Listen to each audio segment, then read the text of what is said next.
What you'll do first with your fabric is you're going to turn it inside out. And I have this natural fold line here that I'm going to try to fold that on as well and line up these two edges. Making sure everything is nice and smooth.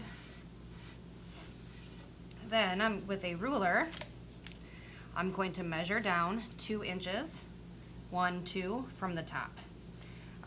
I have my frayed edge here, but I'm going to go with the solid edge that is on the back side here. So I'm going to just take my ruler, measure down 2 inches, and make a little dot. 2 inches, dot. 2 inches, dot. And then I'm going to connect these. And I'm just going to draw a line. I do have, in class, I have washable markers for you to use.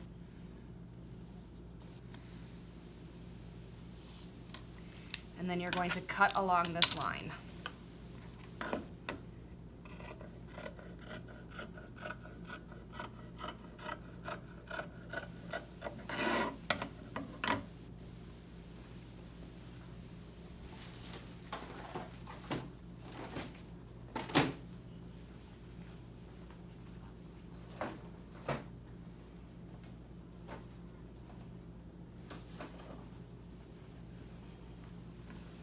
Next, you're going to take your ribbon, and you have 12 inches of ribbon, and you need 2 3-inch pieces. So I'm going to cut my ribbon in half, put one back in my bag, and I'm going to cut the other section in half so I have 2 3-inch pieces.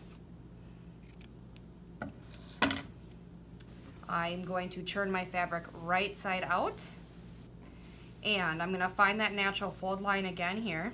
And we're creating the loops that are going to have your rope in it. So you're going to find that natural edge and go about 1 inch up, and you're going to pin right here.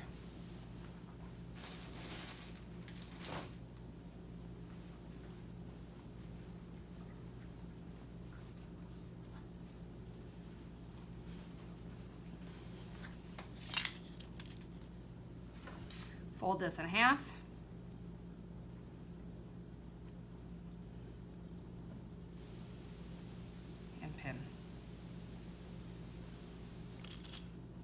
Fold this in half on the other side, making sure that the loop is facing the inside and the cut edges are facing the cut side of the fabric.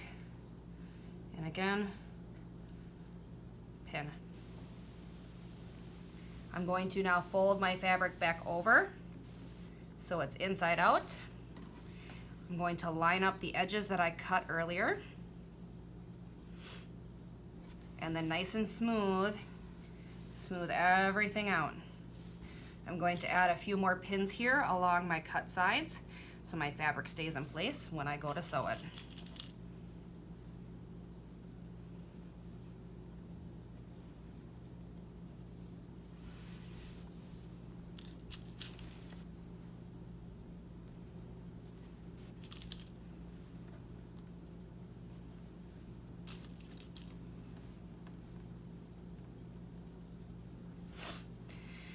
I need to do 2 more things before I start sewing.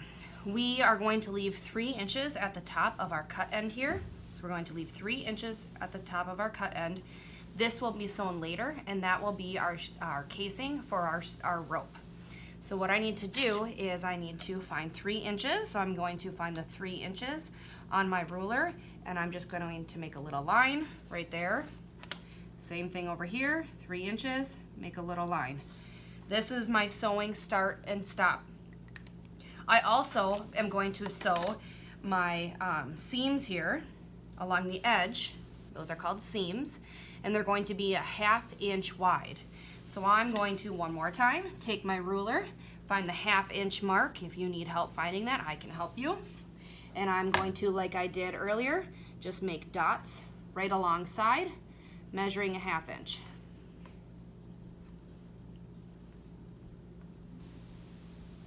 Until I get to that 3 inch mark that I made before. I'm going to connect these dots with a line.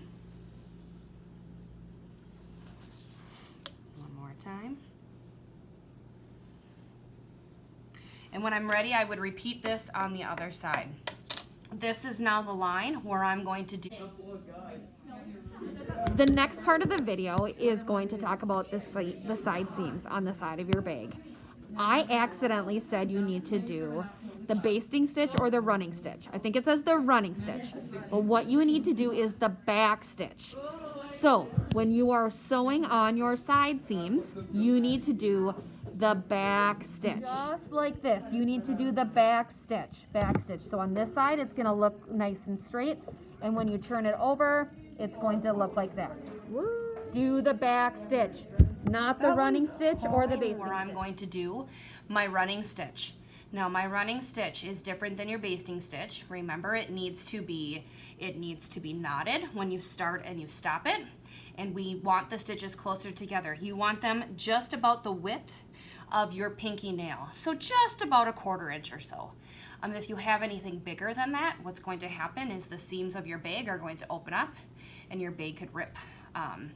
And if any closer, and it'll be a good seam, but it'll take you a lot of time. So it's really up to you. If you want to do it a little smaller than a 1/4 inch, you are more than welcome to. But the big thing is you are taking your time and you're trying to keep those knots even and tight. So what you'll do is you can start at either end. You can start at your 3-inch end or you can start at your folded end, and you're just going to do that running stitch all the way along here. You'll do that same process over here. Make your 1/2 inch dots, connect the lines, or connect the dots into a line, and sew that.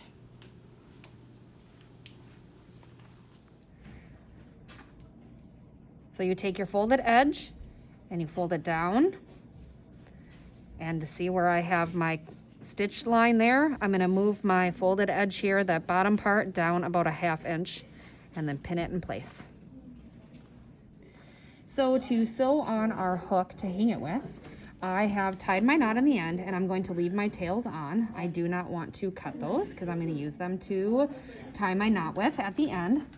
But I am just going to do a back and forth stitch. So I'm just gonna go through once from the back to the front, and I'm going to come back around, and I'm just going to do that 2 more times. Same thing. Go through, and then back. And so as you can see, my stitch is the same. I'm just going over the same stitch. I'm gonna do that 1 more time, just to help secure this into place. And then, after my 3rd one, I'm just going to tie a double knot with my tail and my sewing portion, the string on my needle, just like you were to tie a double knot, like with your shoes. Just do it once, and tie it again, just like you're tying your shoes. Pull it nice and tight, and then you can clip those threads. Good.